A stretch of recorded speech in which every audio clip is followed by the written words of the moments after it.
ഇന്ന് തന്നെ സബ്സ്ക്രൈബ് ചെയ്യൂ, നിങ്ങളുടെ പ്രിയപ്പെട്ട ഷോസ് കാണൂ. ഒരു ജീവിതം ആരംഭിക്കുന്നതിന് മുമ്പ് രണ്ടു പേർക്കും വ്യക്തമായൊരു നിലപാടുണ്ടാവുന്നത് നല്ല കാര്യമാണ്. അവർക്കെന്നല്ല, ജീവിതത്തിൽ പലരും പാലിക്കേണ്ട കാര്യമാണ് നിലപാട്.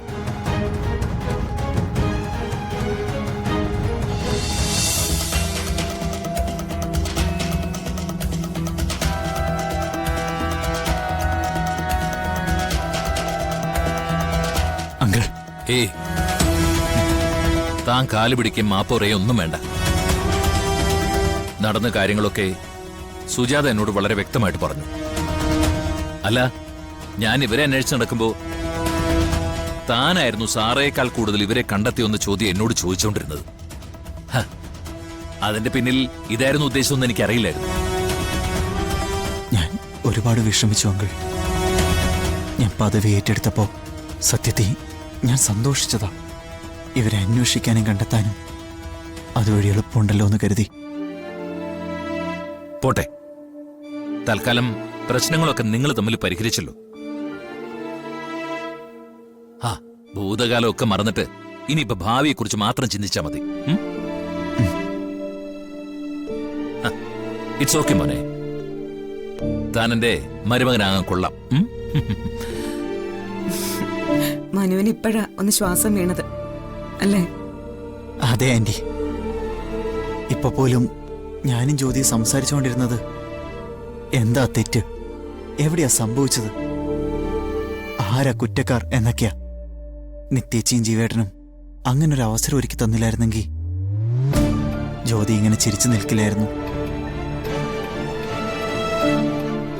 നിത്യയും ജീവനും കൂടിയോ? അതെങ്ങനെ? അമ്മേ, നിത്യേച്ചി എന്നെ കൊണ്ടുപോയത് കടയിലെ സാധനങ്ങൾ വാങ്ങാനല്ലായിരുന്നു, മനുവിനോട് സംസാരിക്കാൻ വേണ്ടിയായിരുന്നു.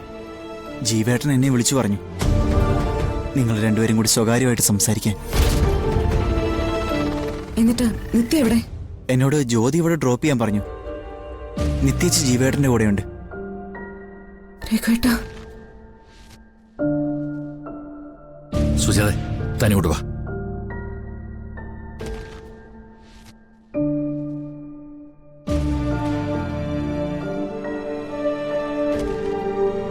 സുജാത, രഘുവേട്ടാ, എന്താ ഈ നടക്കുന്നത്? അവൾ എന്നോടിപ്പോ നിരന്തരമായി കള്ളം പറയുന്നു. ജ്യോതിയെ കൊണ്ട് പോകുമ്പോ ഞാൻ ചോദിച്ചതാണ് എവിടേക്കാണെന്ന്. അവൾ അത് എന്നോട് പറഞ്ഞില്ല.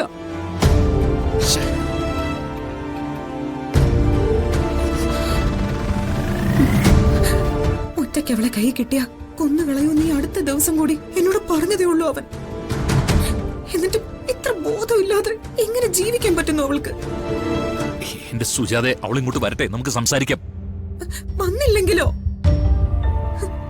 അവൻ അവളുടെ കൂടെയാണെന്ന് അറിഞ്ഞപ്പോ മുതല് ഉള്ളം കാലിന്ന് പേടി അരിച്ചു കയറുക.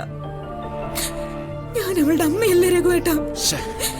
ഈശ്വരന്റെ കുട്ടിക്കൊന്നും വരുത്തല്ലേ. ഞാനിപ്പോ എന്താ സുജാതെ, ഒന്ന് പതുക്കെ. മനു അപ്പുറത്തെ റൂമിലുണ്ട്. ഞാൻ എന്താ ചെയ്യേണ്ടത് രഘുവേട്ടാ?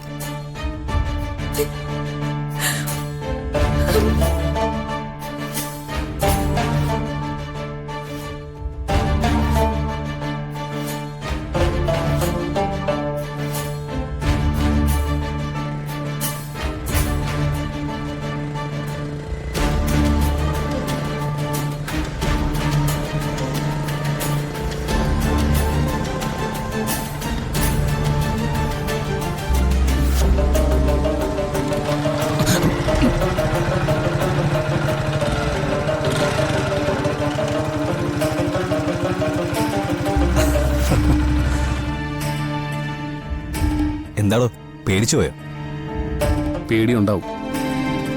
നമ്മൾ നമ്മുടെ ജീവനെ പേടിക്കുന്നത് നമുക്ക് ചുറ്റുമുള്ളവരെ ഓർത്തിട്ട്.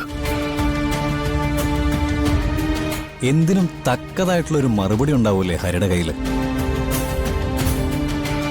അല്ലേ? I like it. പിന്നെ ഞങ്ങളിപ്പോ എവിടെന്നാ വരുന്നതെന്ന് താൻ ചോദിച്ചില്ലല്ലോ. ജീവിതത്തിലെ ആദ്യമായിട്ട് ഞാനൊരു നല്ല കാര്യം ചെയ്തു.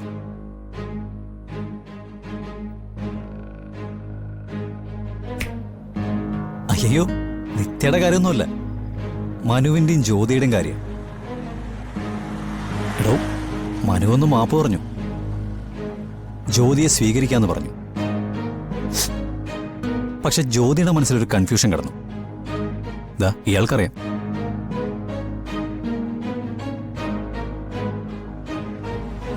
എന്തായാലും അവനെ കൂട്ടിക്കൊണ്ടുവരാൻ മുൻകൈ എടുത്ത നിലയ്ക്ക് ഞാൻ തന്നെ ഇത് പരിഹരിക്കാന്ന് കരുതി. അവരെ രണ്ടുപേരെയും ഒന്ന് സ്വകാര്യമായിട്ട് സംസാരിക്കാൻ വിട്ടു. ദേ, ഇത് ഞാനും നിത്യം കൂടെ ഉണ്ടാക്കിയ പ്ലാനാ. Now they are happy. എന്താണ് തന്റെ അഭിപ്രായം? നല്ലതാ.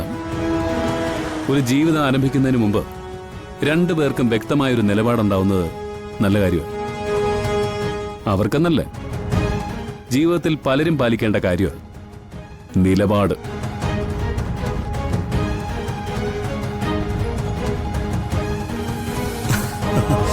നിത്യേ, താനെന്തേയും മിണ്ടാ നിൽക്കുന്നത്? നിങ്ങളുടെ നിപ്പ് കണ്ടാ തോന്നുമല്ലോ നിങ്ങൾ തമ്മിൽ ഒരു ബന്ധവുമില്ലെന്ന്.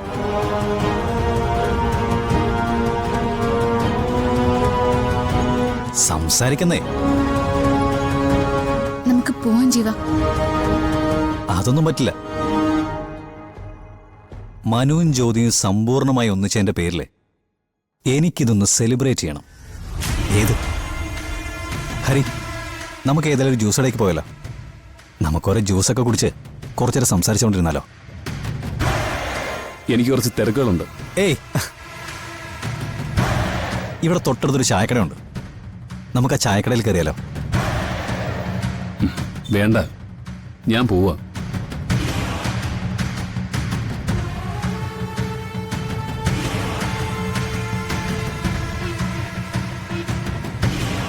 ഹരി,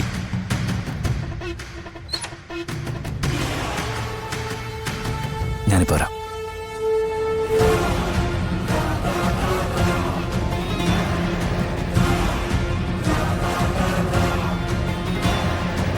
തൻ്റെ ഇപ്പോഴത്തെ അവസ്ഥ എനിക്ക് മനസ്സിലാവുന്നുണ്ട്. പക്ഷെ പറഞ്ഞിട്ടെന്താ കാര്യം?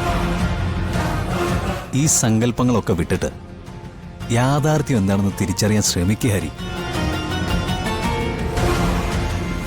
ഈ ജീവൻ അവൻ ആഗ്രഹിക്കുന്ന എല്ലാ കാര്യങ്ങളും നടത്തും. അതിനാര് തടസ്സം നിന്നാലും അത് പതുക്കെ പതുക്കെ ഒതുക്കുകയും ചെയ്യും. പോട്ടെ. നിൽക്ക. നിന്റെ കയ്യിൽ ചില കുരുക്കുകളുണ്ട്.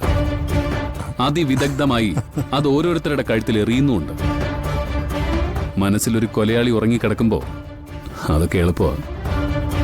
പക്ഷേ നിനക്ക് വേണ്ടി ഒരു കുരുക്ക് എവിടെയോ തയ്യാറായി കിടക്കുന്നുണ്ട്. താമസിയാതെ നിന്റെ കഴുത്തിൽ വീഴും. അതെന്റെ കൈകൊണ്ടാവരുതെന്ന് പ്രാർത്ഥിച്ചോ നീ.